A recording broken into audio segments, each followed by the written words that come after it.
Once upon a time long ago, during the era of Gautam Buddha, there lived a woman in the kingdom of Vaishali, who was renowned for her extraordinary beauty. Her name was Amrapali, and her allure was so captivating that golden chariots were a common sight at her doorstep. Even kings had to wait their turn to meet her. Amrapali was a famous prostitute, but her wealth was such that she could purchase entire kingdoms.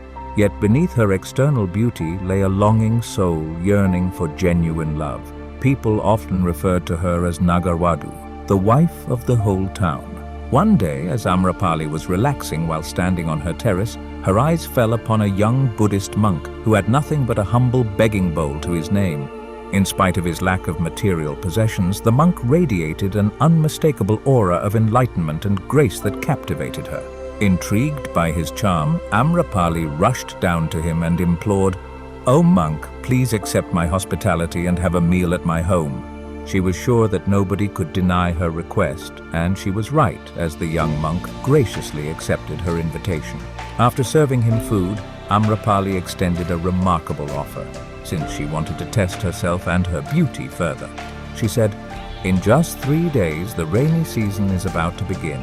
I invite you to stay in my house for the 4 months of the monsoon season. Buddhist monks traditionally remain stationary during this time, and I wish to offer you a place to stay." Indeed, Buddhist monks are not permitted to move during the 4-month rainy season, a period during which they remain in one location. For the other 8 months, they continually travel from place to place, rarely staying in one spot for more than 3 days. The young monk, understanding the significance of this commitment, responded, "I will ask my master for permission. If he agrees, I will come."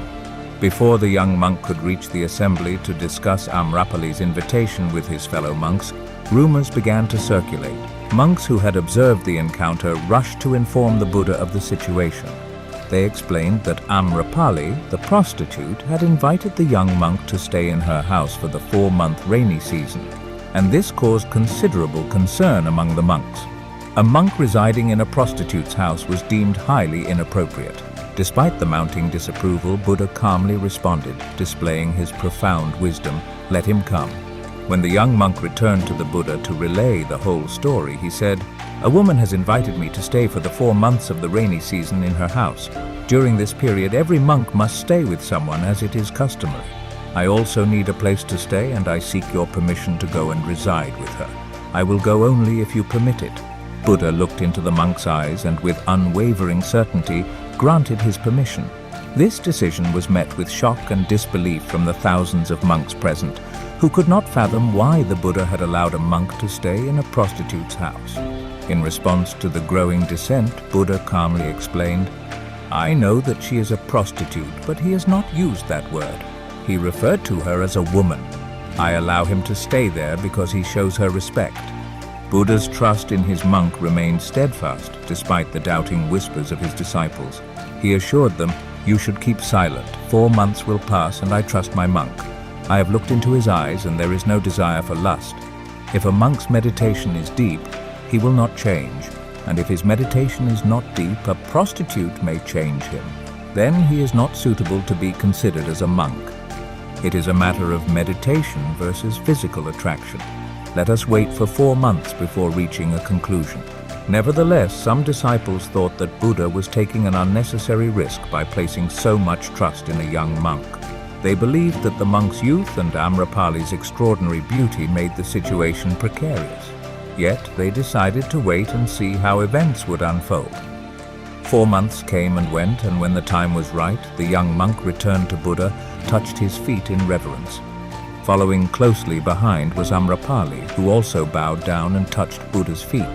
She spoke, "I tried my best to seduce this young monk, but all my efforts were in vain. Instead, he convinced me through his awareness that real life is found in knowing one's true self. Now I wish to offer all my possessions to the community of monks under your guidance." And so Amrapali became a generous benefactor of the Buddhist community, contributing her wealth and resources for the greater good.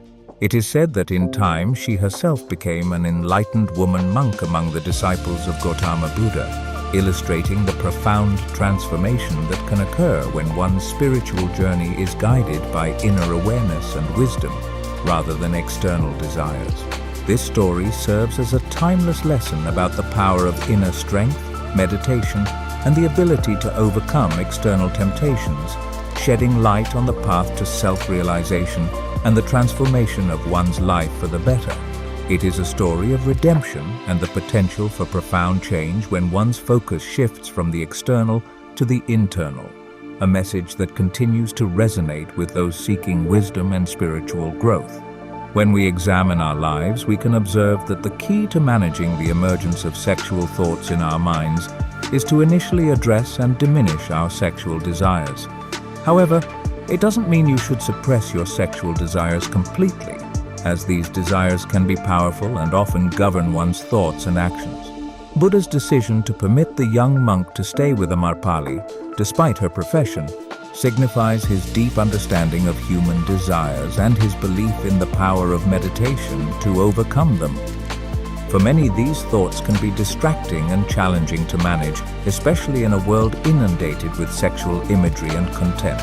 Unfortunately, many individuals, due to a lack of control over their minds, choose to satisfy their desires by indulging in them, which often leads to practices such as masturbation.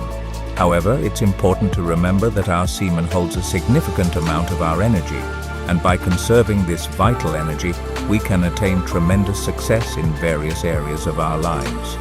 Throughout history, the most esteemed figures who have left their mark on the world have achieved greatness by preserving their human energy. The process of preserving one's semen does not require suppressing one's sexual desires, but rather eliminating them through the practice of meditation and the cultivation of positive thoughts.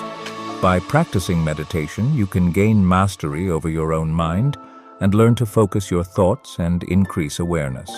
This heightened awareness enables us to recognize and confront sexual desires as they arise, rather than succumbing to them, and you can effectively gain control over the sexual thoughts that arise in your consciousness.